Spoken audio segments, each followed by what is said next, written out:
muri yeZimbabwe inini handisi kuda zvenharo, ndoda kungoti ngoonesa nyaya panapa pari kupisa apa pari hot, but pasvika nyaya dzacho apa kutyisa, to be very honest with you. Zvimwe zvacho togonongoona nga nyaya dzekutamba, but ukaona pakudai soka something zvakawanda zviri kuitika. Kana zvingandosvika panapa zvigonosumudza ZANU-PF nenzeve kunge zvandinoita kudai so, kana kuti uchigona kuibata nechemuchiuno muno uchirovera pasi kuiti bwa, zvekuti tosara takudedzera kuti uZANU-PF uyazhambuka lomunyaka. Tanga nekulaika this video right now kuitira kuti ZANU-PF yacho nezvigananda zvese zviboikane. Nyaya iripo yakamira kadai so yandiri kusangana nayo mumastreets esocial media ponzi mudhara Geza oda kusungiswa. Right, if Geza comes back talking nonsense, I swear I will drag him to court. I fired him and he thinks that was a joke. He will refund every Zimbabwean the donated funds and data money spent on Econet data. This is a final friendly warning, Chimama.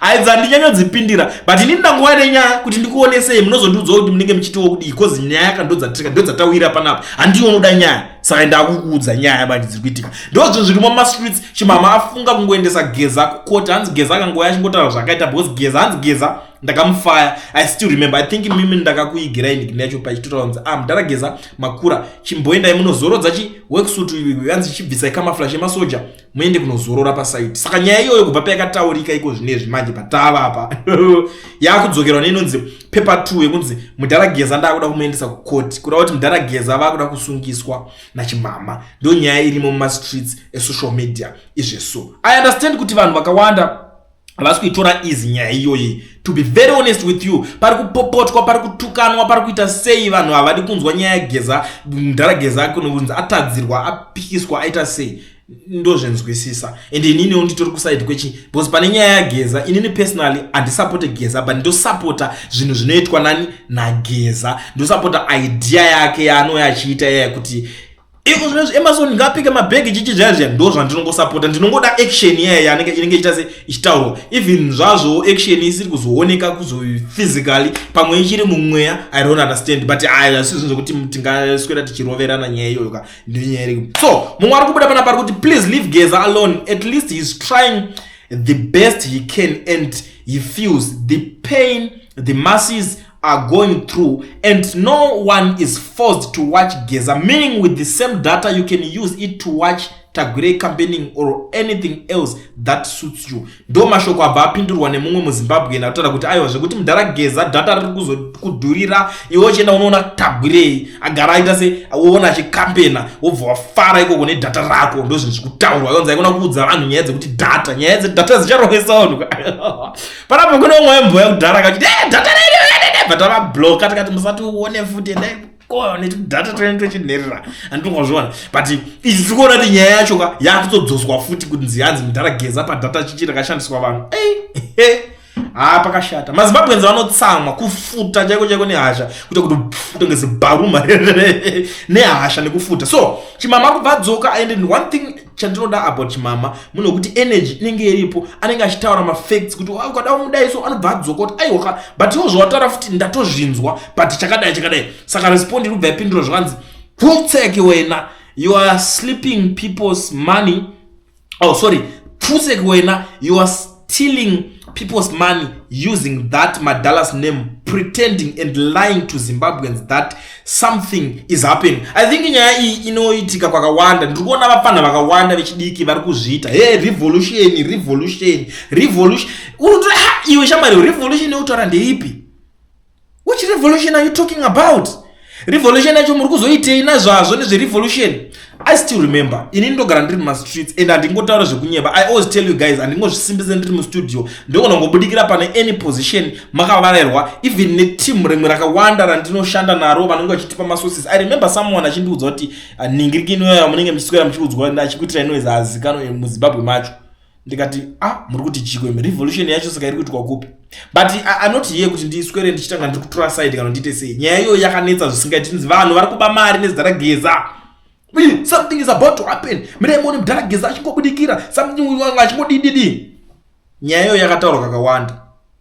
afunga arova nenzara yake because mabasa ari kunetsa kati ane generation yevapfanha vechidiki vamwe vatiri kunikina navo vari lezi zvinotobohwa zvekuti kana nungo dzacho dzitori pane zvese nungo dzekufunga nenungo dzekuti aonawo mamwe maplans. Saka akabva vatora vakaona nyaya yamudhara Geza as an opportunity yekuti vaite sei vatange kukwapaidza mari.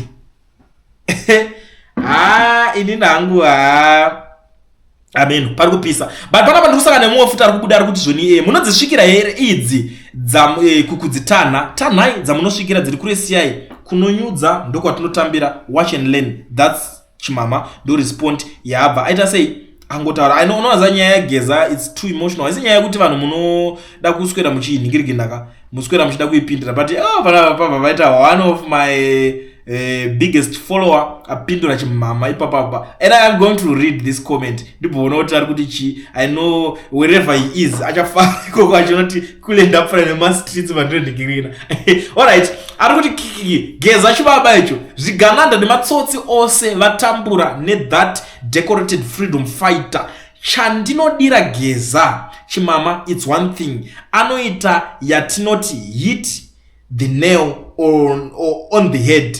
Kwanzi opposition thinks vanowina my elections kwanza hapana zvakadaro. I think it's true. That's one of my biggest follower panapa nezita ndorisa zvisingaita ndichataura ndiani because mungazoti why uchida kuningirikina ningirikina. Alright, hanzi Geza anorwa chipikiri kurwa musoro wechipikiri chaikuti the opposition funga kuti chawina my election izvo zvazviitike. So nyaya iripo ndekuti some of mananingirikini yakataurika zvinzi some of my opposition leaders vari kuignore chinhu ichi. Kosei ma opposition leaders vari kuignore chinhu ichi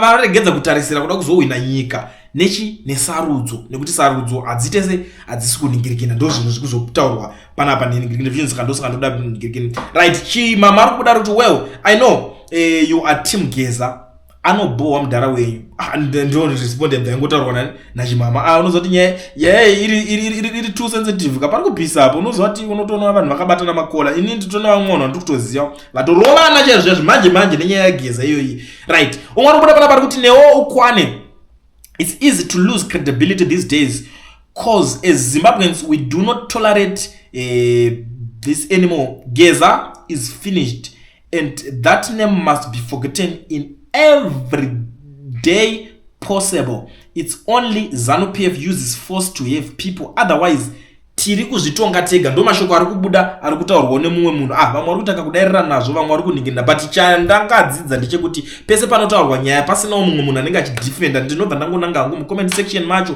ndotarisa kuti vanhu vari kuti chikudii panyaya iyoyi because nyaya hombe yanga yanetsa pano ndekunzi mudhara Geza oda kusungiswa ndichimama angataura kuti mudhara Geza akangodzoka akataura futi zvinhu zvaataura ipapapa izvi munomunzwira ndinenge ndakuti ase ndamusungisa ndo zvakataurwa nachimama ndakati chimama ndozvataura vande comment section yako tinzwe muri Zimbabwe nyaya ndauya nayo ndotopakura nyaya kudai munokwanisa kundudzawo kuti munoionawo sei munoitorawo sei nyaya yekutaurwa panapa ndoziziva kuti tine zvizhinji zvatiri kutaura pamastreets tine zvizhinji zviri kuchemwa nevanhu. I understand zvese izvozvo zvinowanika mazimba ndo zvandiri kungotaura kuti zvinoita sei zvinowanika. Zvamanje ndiri kungoti kune vanhu vari muSouth Africa vese kana vada kuregistrwa company vavhurwa FNB business account zvinhu izvozvo zviri easy nekuti zvinoitwa nemunhu anonzi Owen ane nhamba dzandatosiya idzo dzandatoisa pascreen. Owen ndiye ega chibaba ari kugona kuita basa iroro, ndiye ega chibaba ari kugona kuregister makambani zvekuti iwo hauna work permit kana start permit inyaya dzekudhara dzedze iwo chinongodiwa chete kutora nhamba idzodzi wotaura naOwen okuregistera company yako okuvhurira FNB business account. Sasaswera uchikumbira mabhengi uchivhairirwa nevamwe vanhu vane mabhengi avo avanoganza nawo. Iwewe chako chawakufanira kungaita izvi so kutaura naOwen kuti Owen ndiregisterewo reya yangu ndigirikini company ndivhuriro yangu FNB business account ndikuti ndingori nepassport chete. Passport yotori nayo iyoyo as long as ingori valid chete inoshanda baba.